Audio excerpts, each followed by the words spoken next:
Thank you. Thank you for coming. Thank you. Hello, it's Nataliya, and welcome to Beehive Podcast, the place where insightful conversations with the most extraordinary people take place.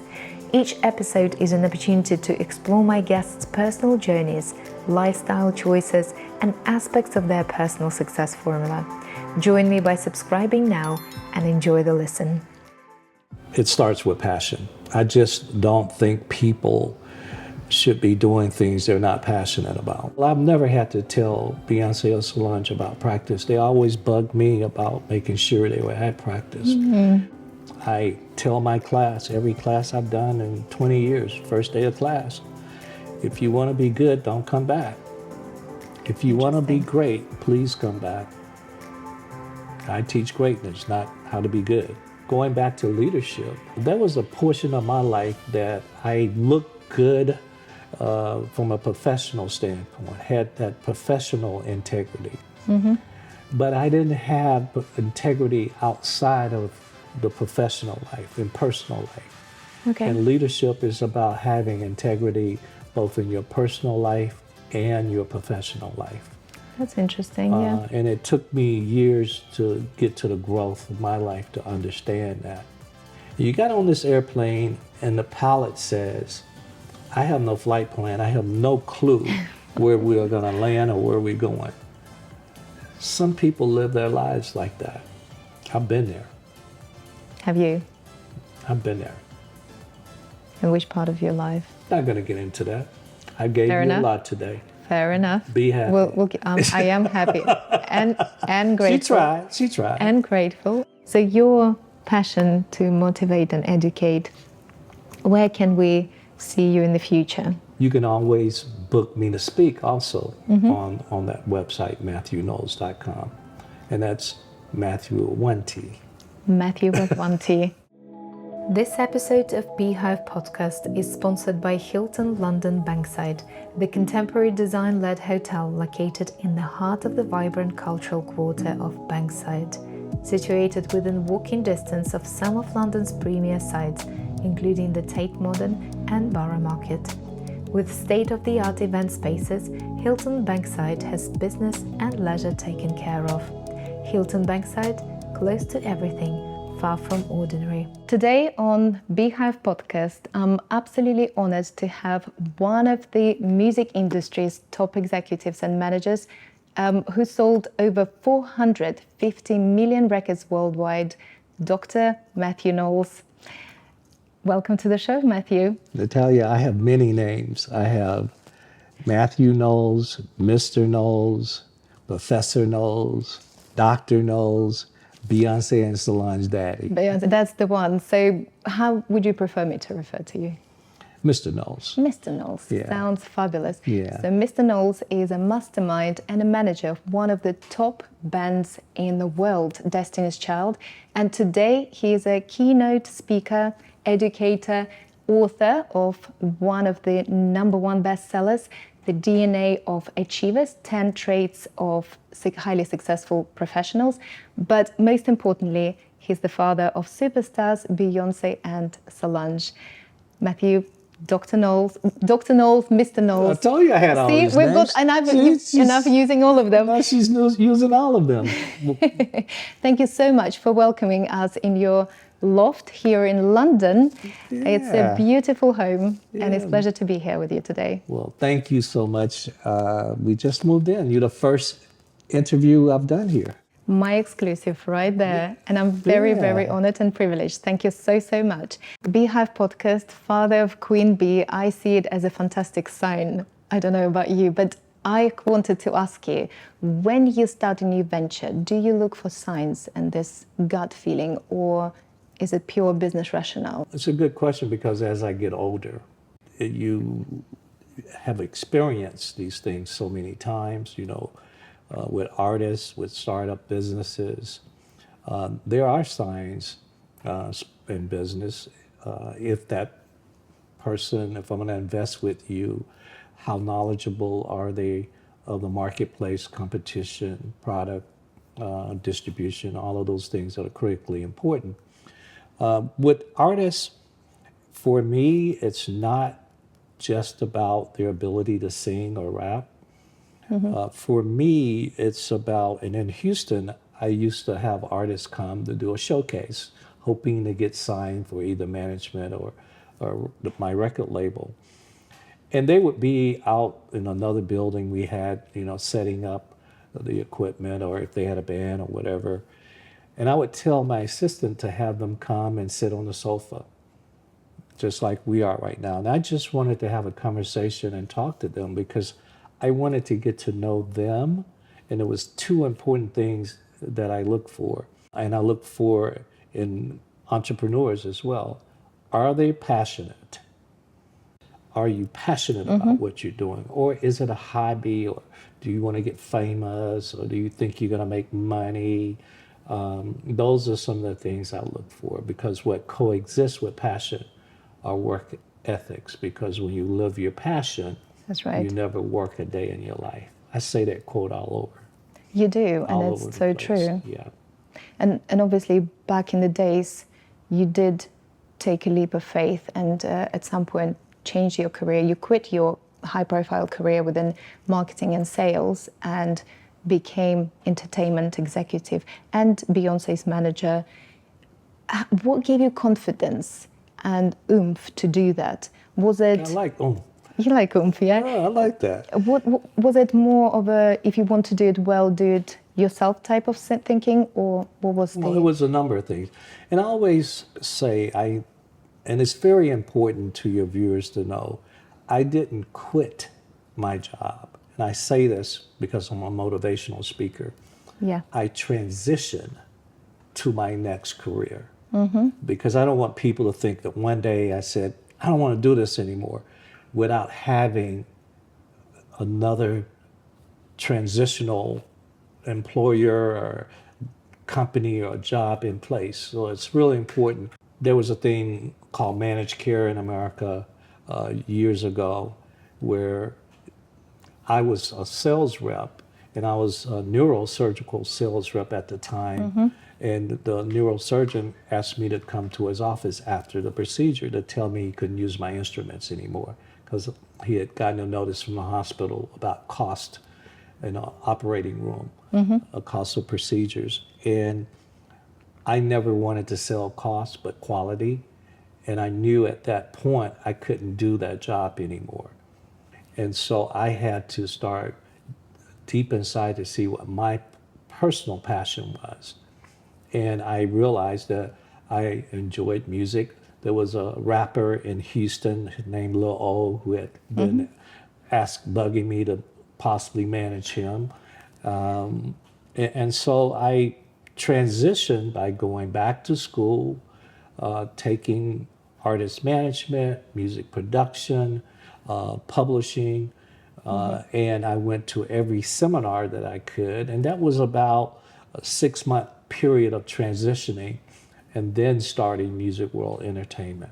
I see. So you went very methodical. There was no very incident. strategic. Very strategic, yeah. My MBA and PhD is in business administration with an emphasis on strategic planning and organizational culture. Did you have the confidence that you're going to succeed back in the days? Oh, absolutely. I mean, I had a number of successes when I got into the music industry. In sales, selling MRI and CT scanners first generation, selling zero radiography, which was a leading modality in the 80s for breast cancer, being the #1 sales rep in the world a number of years. By then, my former wife and friend, Tina, and I have started a hair salon where we made our first $1 million in the 80s. So we had a number of successes. So I really focused on really knowledge and getting knowledge. So marketing and sales is my forte. Yeah. And I think you can share those skills in anything you do, marketing and sales. They're transferable skills. And I talk a lot about transferable skills. That's right. So you just built on the base that you already had and just brought it to the next level. You mentioned the equipment that you work with regards to breast cancer. You've yourself a chest cancer survivor. That's how I know you Chest prefer cancer, to male breast cancer survivor. Yeah. So how did you change your day-to-day life and your self-care once you've overcome that scary diagnosis? Well, think about it. That saved my life by selling the equipment in the 80s. That's right, yes. So, it's anomaly that a man has male breast cancer or chest cancer. And so, fortunately, I knew the signs. And I firmly have always talked about early detection and how important early detection is, especially in cancer, but in all areas of health and wellness. So that saved my life when I found out about that. But it goes a step further for me, and that is what we call BRCA2 mutated. So genetically, my genes are different and mutated, which means for me I have a higher risk of pancreatic cancer, prostate cancer, male chest cancer, breast cancer. And so half of the world, the research has shown now, half of the world are genetically mutated. And there's a simple solution by getting a genetic test. It's a simple saliva test. It won't tell you you're gonna get cancer or heart disease. What it will tell you is that you have a higher risk to get cancer, any type of cancer or heart disease, which has kind of changed the way we look at medicine now. Before it was to get a mammogram or get a prostate exam. But now in your early years, in your 30s, you can get this genetic test, a simple saliva test, $250, not expensive at all. And it tells you if you have a higher risk. So if you do, you might not want to smoke cigarettes. You might want to exercise. You might want to stay underweight. And the whole lifestyle change, which is what I had to do. Once I found out that I had cancer, it's changed the way I lived. I exercise. I lost 25 pounds. I think I've gained back 5 or 10 this last 3 weeks being here because I haven't exercised really, but walking some. But a lifestyle change, and it's been really great for me because it's also emotional lifestyle change. Do you feel better or knowing and being empowered by that? And I feel better by knowing and being empowered.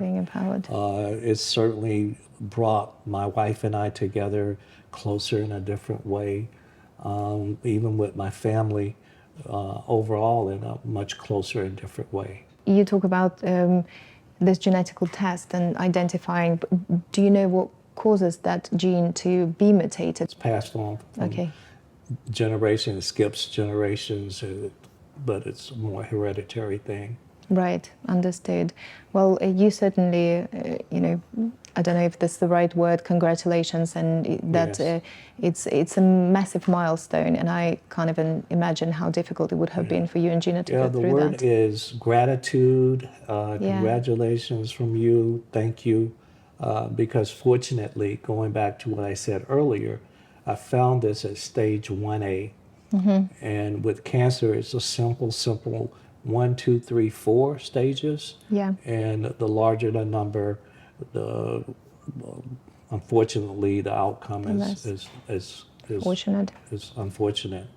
And in terms of your mindset as well, I know there were changes that you've done as far as lifestyle goes, but have there been any epiphanies or anything you changed about yourself and the way you see the world and people, perhaps, once you overcome something as scary as that? Not so much, because again, as you get older, I just don't do anything I don't want to do. If I didn't want to do this interview, I just say no, I don't want to do it. I'm fortunate that I'm in a position financially, emotionally, that I can do that, say no to things. But I just don't do things I don't want to do anymore. I do the things that I'm really motivated by, and I'm enjoyed, passion. Those are the things that I do today. And that's a lot of joy with that. And the other thing I do today is I look out the window. Some days I say I just look out the window. And I remember years ago, there was a name producer who I won't name, who got a position at Sony and was paid $5 million a year. And I asked the president, why are you paying this guy? He doesn't do any emails or Zoom. He doesn't even come to meetings. He's not required to come to meetings. And he said, I pay him just to look out the window. It took me years to understand that. Metaphorically?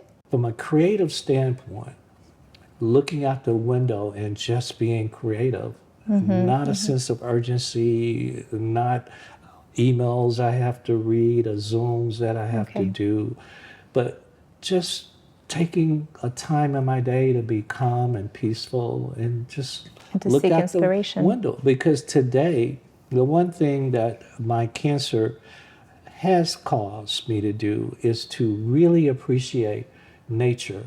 I look at sunsets today. I look at flowers today.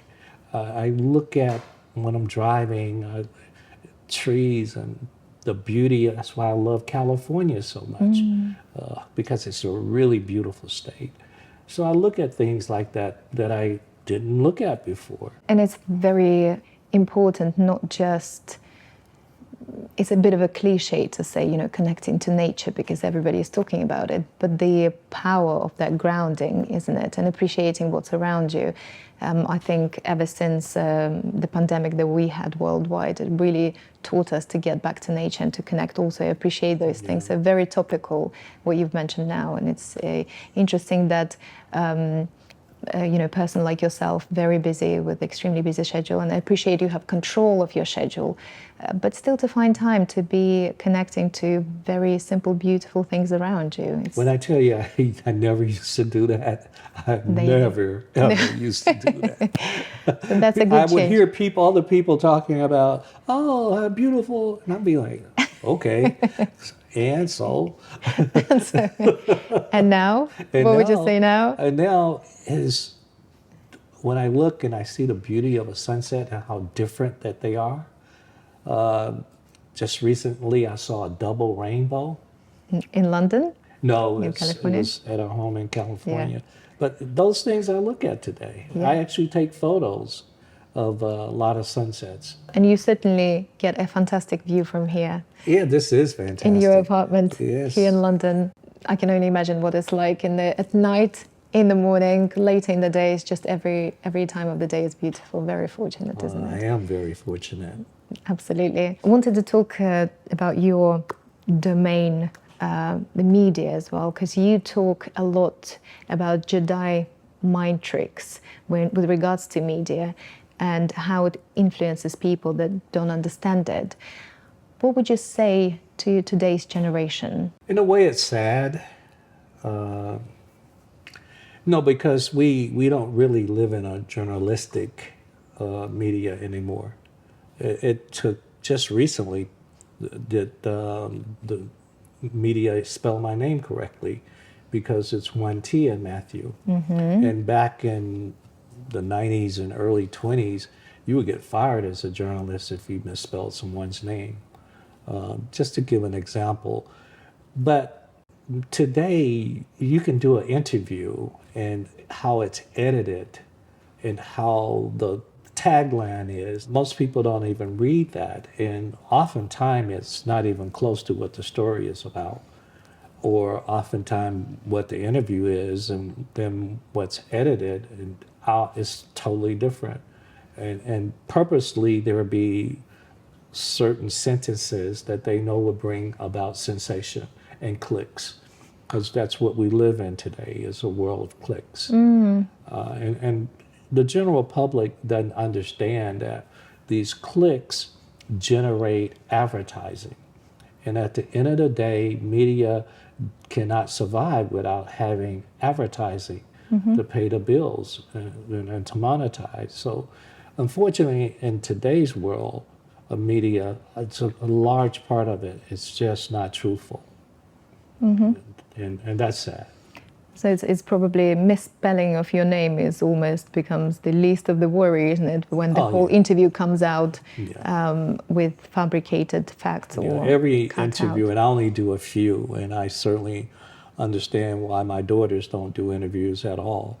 Every interview, I'm like, okay, I didn't say that. They put it out of context, and then sensationalism. I don't get excited. Young people get excited because it went viral. When my office called and said it went viral, I'm like, oh, what now? But you also at the level of success where viral for you is completely different things, isn't it? And once again, I appreciate you coming to this interview. You're definitely in safe hands and I'm sure, and I hope you really enjoy the outcome and the product that will come out there.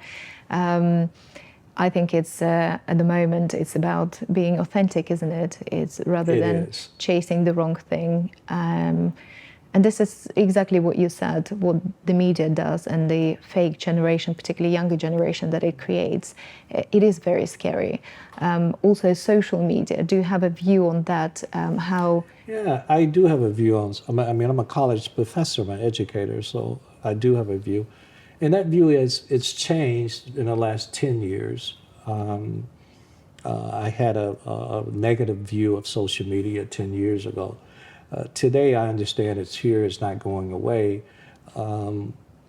So to me, it's not about the clicks, it's about the engagements. Maybe let me say that another way. For me, it's not about the likes. It's about the engagement. I would care less how many people sign up to like me. I'm not trying to be in that. I'm a grown, as they say, a grown-ass man, so I'm not into that world.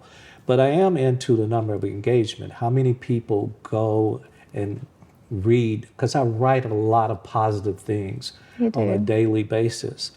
How many people go and really read it? And that's the new world that we live. If I was going to advertiser, I wouldn't be talking about the number of likes, but the number of engagements. We've grown my engagement to 33 million in the last 12 months. My likes is, combined maybe 200,000.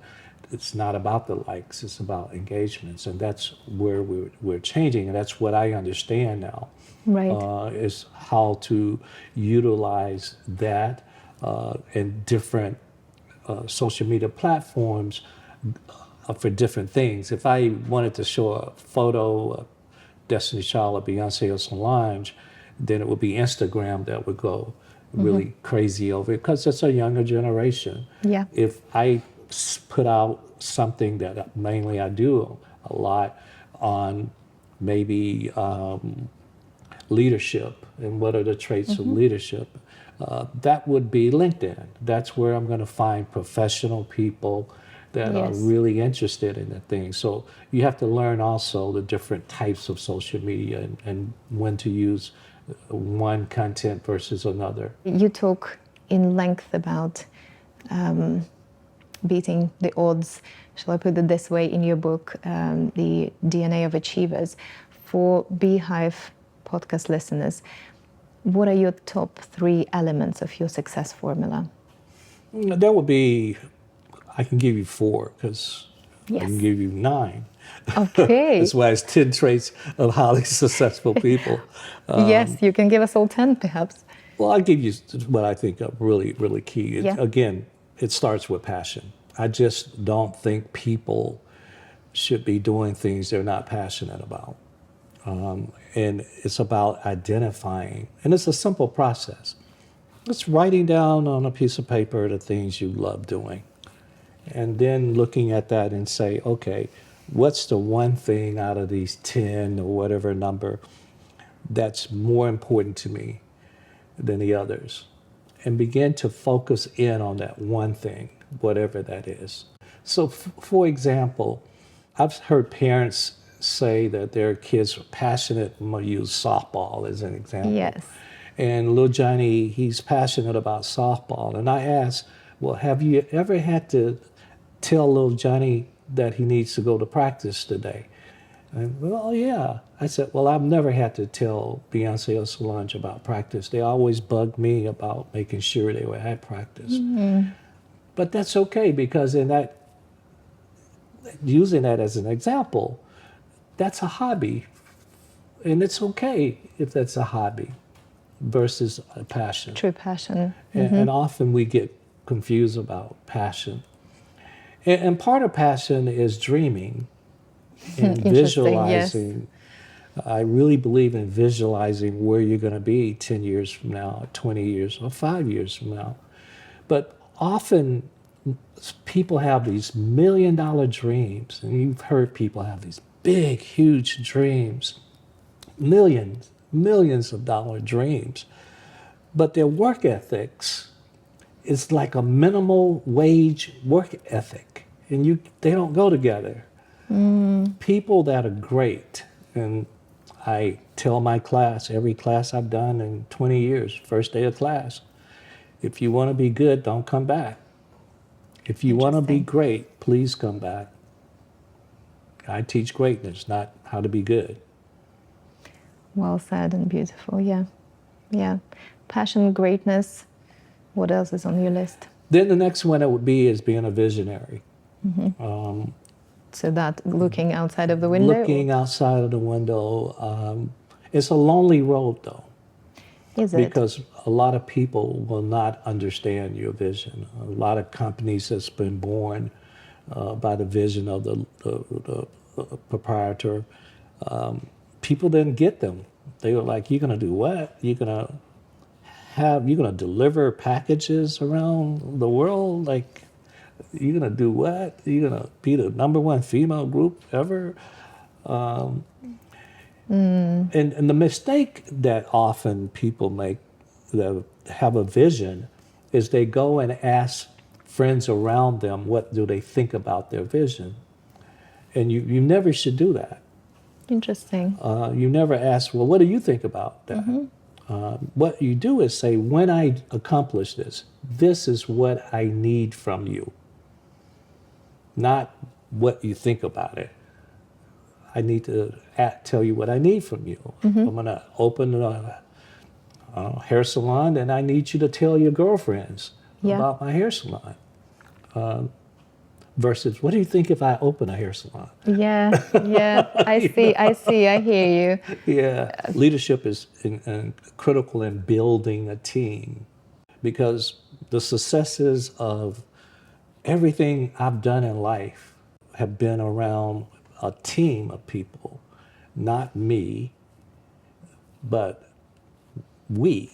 And that building that team becomes critically important.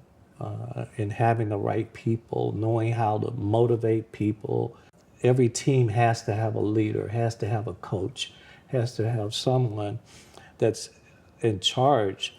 And that person has to be able, and first has to be extremely knowledgeable. That's right, yes. Extremely knowledgeable. They have to have a high talk-to-do ratio. That's one of my chapters in the DNA of Achievers. What they say they do. They do, yeah. That's true leadership. Helping those to understand the difference in responsibility and accountability. So responsibility and accountability. Most people get confused. Am I responsible or accountable for this interview? That becomes, I'm certainly not accountable, but I am responsible for what I say. But I'm not accountable for what the end result is and what the results are. That's not my accountability. That's your accountability to make sure that happens. Part of leadership is being calm and collective in a storm. Because in life, there'll be a lot of storms in our life. I always say it's not the destination, it's the journey of life. And journey of life, Beautiful, yes. Ups and downs. And we'll make mistakes. and we'll not reach some goals, and we'll have some failures. But I always say those are opportunities for us. That's right. Opportunities for us to grow, to get better, but not to quit. And oftentimes people just quit, you know.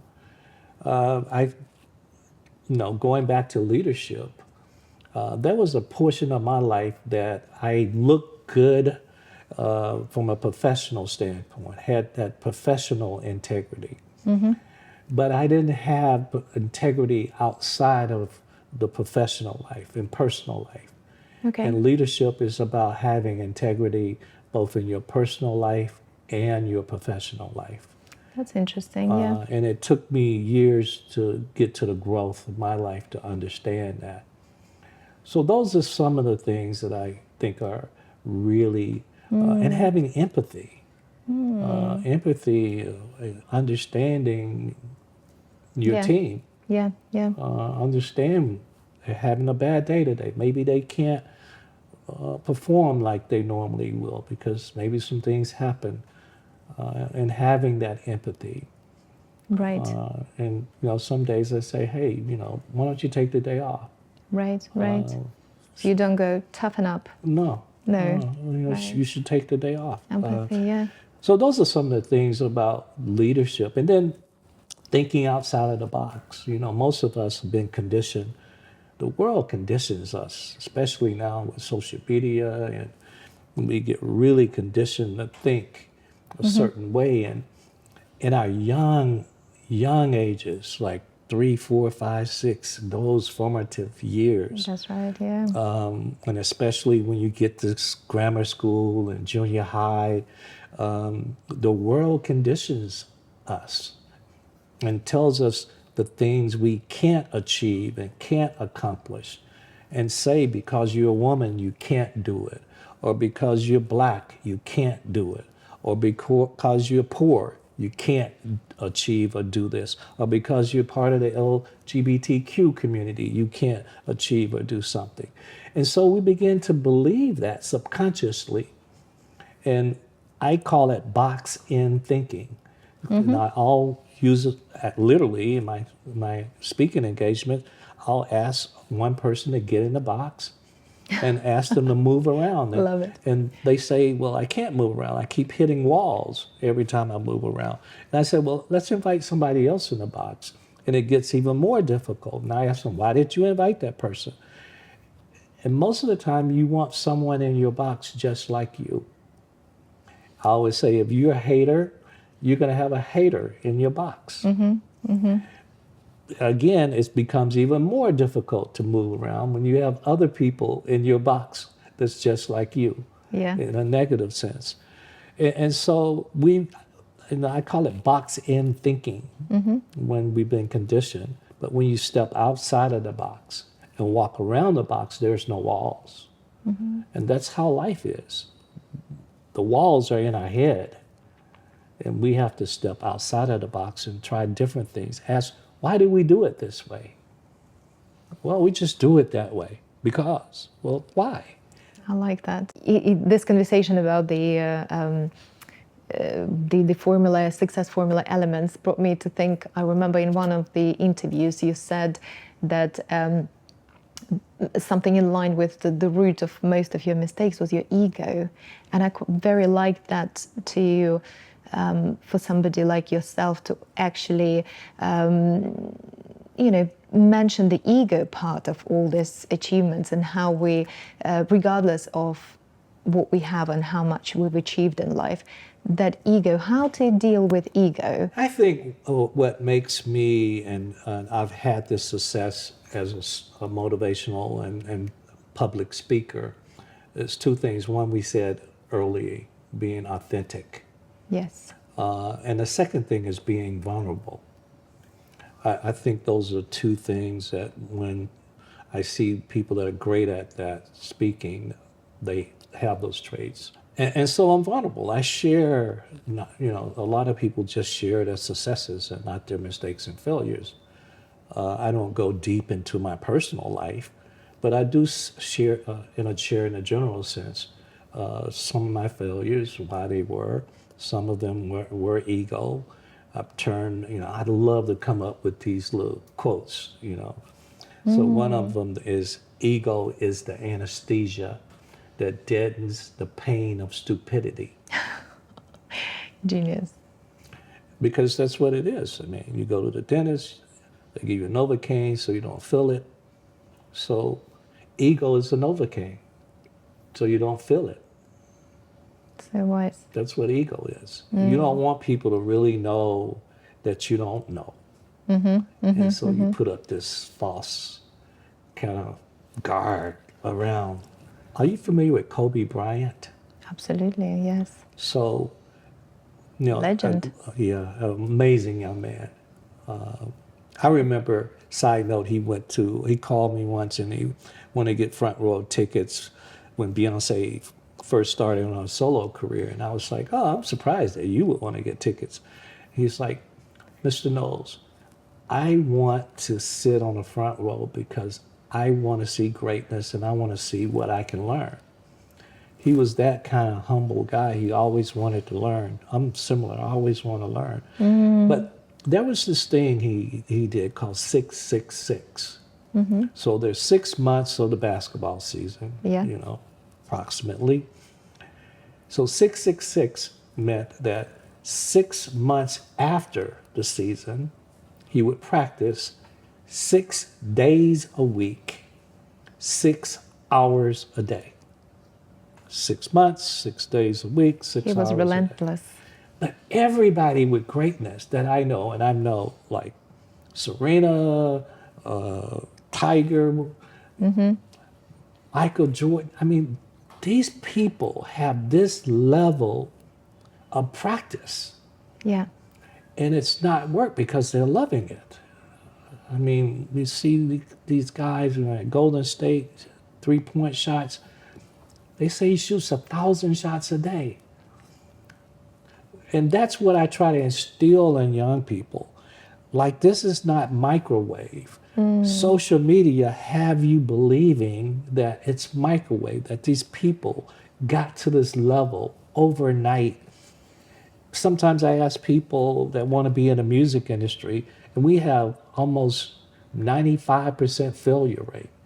And so I ask them, they say, oh, I want to be a singer. I want to be in the music industry. And I ask, how many hours did you practice last week?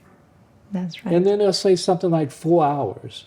And I'm like, 4 hours the whole week, and you think you're going to one day be Beyonce? Yeah. Like, you're nuts. I mean, Beyonce's work ethic is insane. They don't understand how passion and work ethics go hand in hand, and how people that are great practice. And they started at a very young age. They didn't wait till they were 30 to decide that they wanted to be in the music industry as an artist. They've been doing this. All of these people, Michael Jackson and the great people, they started in their childhood. And you know what else they have in common? So did you ever hear of a show? It was called Star Search. So Star Search was like American Idol. Okay. And Destiny's Child, Kelly and Beyonce were in a group when they were like 10, 11 years old called Girls Time. Yes. And Girls Time went on Star Search and they lost. Let me name some of the people who lost on Star Search. Justin Timberlake, Christina Aguilera, Yeah. Boys to Men, Usher, Alanis Morissette, Aaliyah, and I can go, it's about 8 other A-list artists that lost. Who won it? If there's People lost. that won, you never heard of them once they became professional. Interesting. But the people that lost went back and they made major changes in their organization. Sometimes when groups, they changed members, changed management, changed direction, and made a major commitment for excellence. And that's where, when I say mistakes and failures and opportunity, that's what I mean by that. These people that are great have all failed. Alicia Keys used to be signed to Columbia Records next to Destiny's Child and she got dropped. Yes. 50 Cent was signed to Columbia Records. He got drops. Neo was signed to Columbia Records. He got drops. Destiny's Child was assigned to Elektra Records. They got dropped. Are you beginning to see this pattern to get to greatness? And when I see young people think, that's the Jedi mind trick I talk about. The Jedi mind trick of media and social media, that you can just instantly do this stuff. Overnight success, isn't it? It's I call it microwave. Yeah. It's sad. Yeah. Not heard anyone calling it microwave. I like that. Yeah. I'm gonna borrow that. This is really, really powerful and just explains in a nutshell the thinking. It all comes with hard work, isn't it? And dealing with rejection in the right way as a stepping stone, rather than getting shut down and putting your dreams on a shelf. It comes with internal strength. And how to exercise that, I think this is exactly the way to hear people like yourself talk and simplifying success for other people and breaking it down to perhaps, because everybody who listens to this interview will take away something that they're ready for, I believe. Well, there's an author, Malcolm Gladwell, he's Canadian. He has this book called Outliers. And it's a much greater success than my books. And I admire him as an author. Outliers, he actually did years of research on young people and kind of followed them in sports and business. And what he determined is that what did all of these people that had massive success have in common was 10,000 hours of doing it. 10,000. 10,000 hours. So I want you, cameras, Yep. I want you to understand 10,000 hours is what they had in common. Beyonce has practiced and been on the stage 10,000 hours.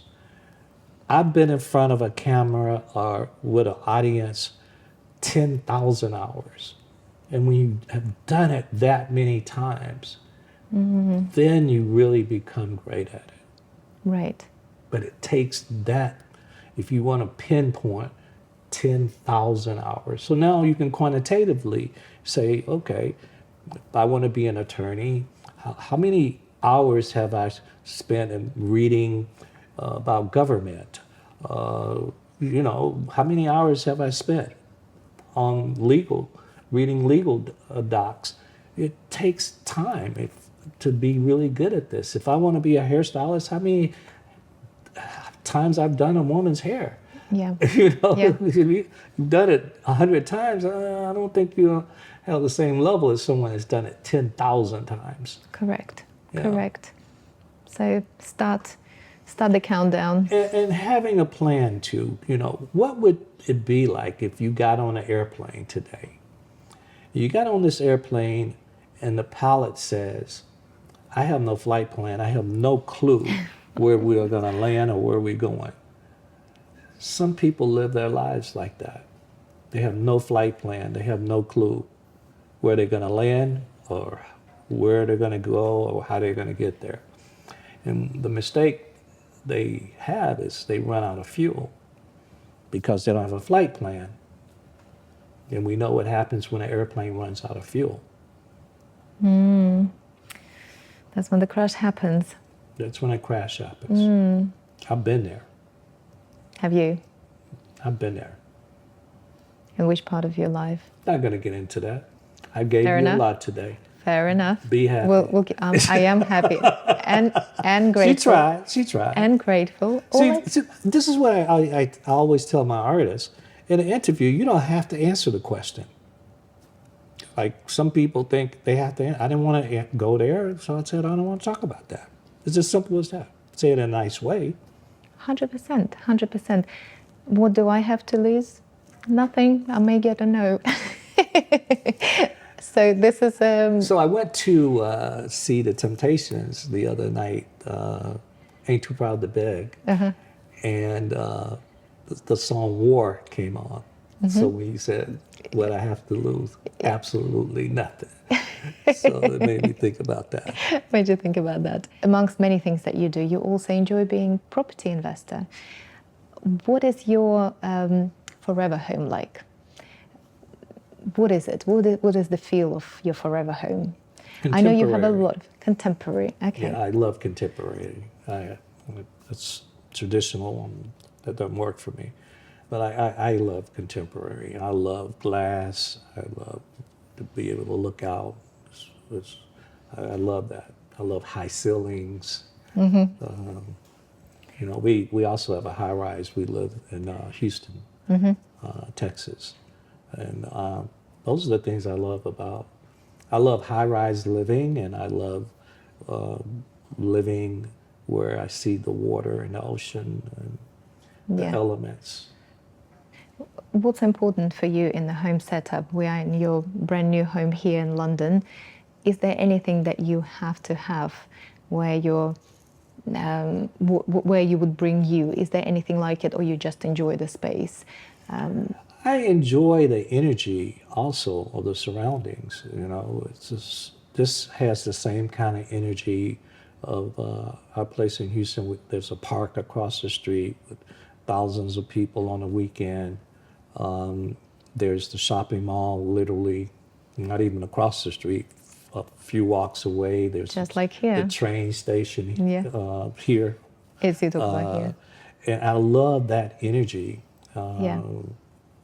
That's very important to me.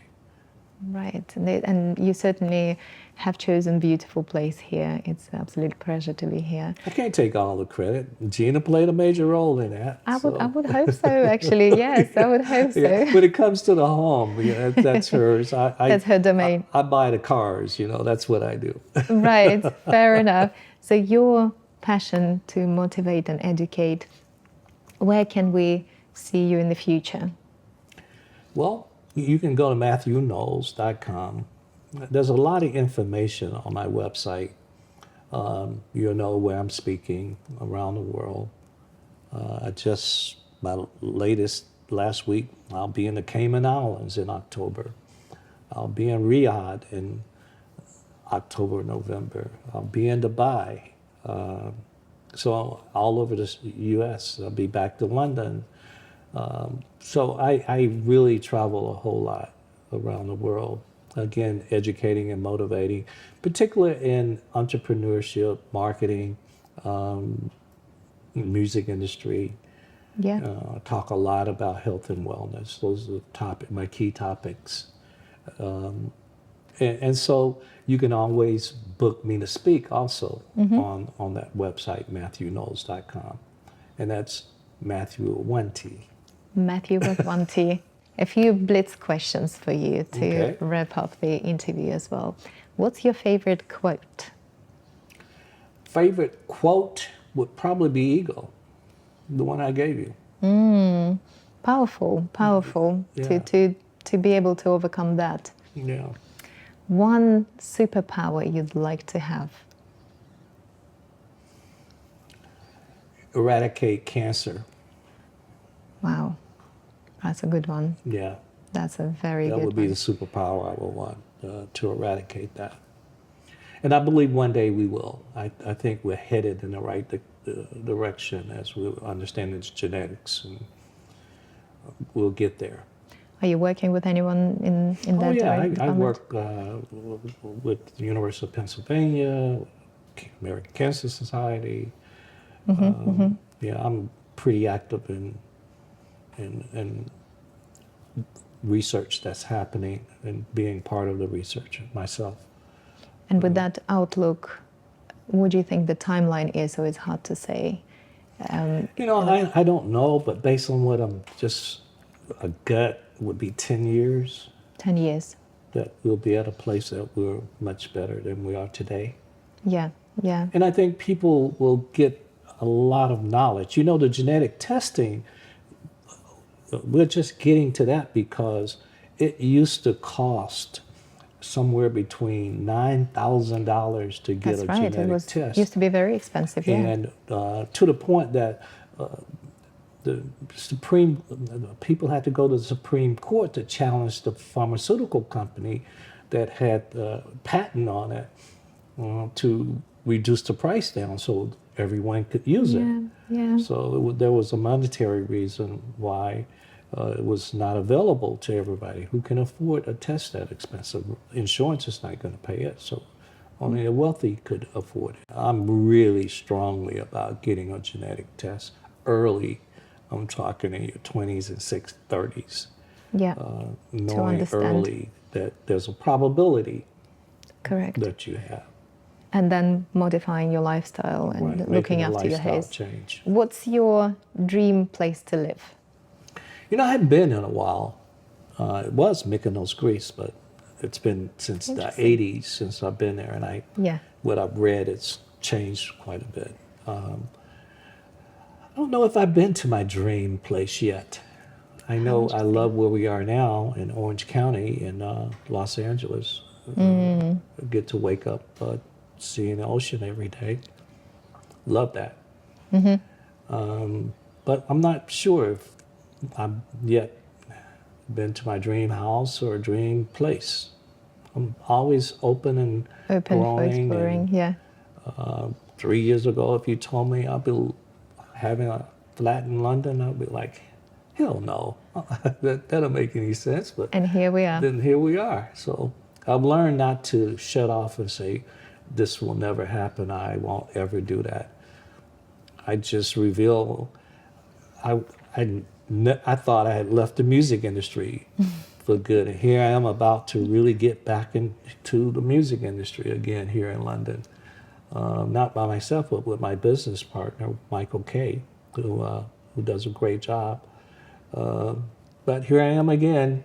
Is there something we should be watching this space to see further announcements on the music industry venture? Well, again, it takes a team, right? Correct. It takes a team, and it's about building teams and building relationships. So we'll see. Yes. Rob Stringer, I'm going to need your help. Sony, brother, Sony, that's where I want to be. So I have 3 artists that we're looking to bring on board. Wonderful. I'm sure they will be a success working with you. Fantastic. And my final question, famous house guest, and it can be a current or historic figure. Who would that be? Without question, without hesitation, it would be our former president, Mr. Barack Obama. Wonderful, wonderful. I missed the opportunity, you know, Beyonce did his inaugural. Yes. I wanted to be there, but I was in Bentonville, Arkansas at Walmart because a lot of Destiny's Child and music world and Beyonce's success is because of our relationship with Walmart around the world, actually. And so I was in Bentonville watching on a TV screen. It was unique because I was the only black person in this restaurant bar area, and there was a lot of negativity in the room. Really? Yeah. So I know Jay and Beyonce are friends with the Obamas. I've never really met him, so who I would want to be my guest is Mr. Obama. Mr. Obama. Well, rooting for that to happen then. It will. It will, I'm sure. Mr. Knowles, thank you so much for coming onto Beehive Podcast. It's been such a pleasure to get to know you in your space, in your apartment here in London. Feel very privileged, and I hope and I know that my viewers and my listeners will get tremendous amount of value out of it. Thank you. Thank you. Thank you so much. Thank you. Thank you, dear. Thank you. This was wonderful. Turn the camera on. Thank you so much for joining me on this episode of Beehive Podcast. Don't forget to like, subscribe, and share. Bye now till the next episode. Look after yourselves and your loved ones.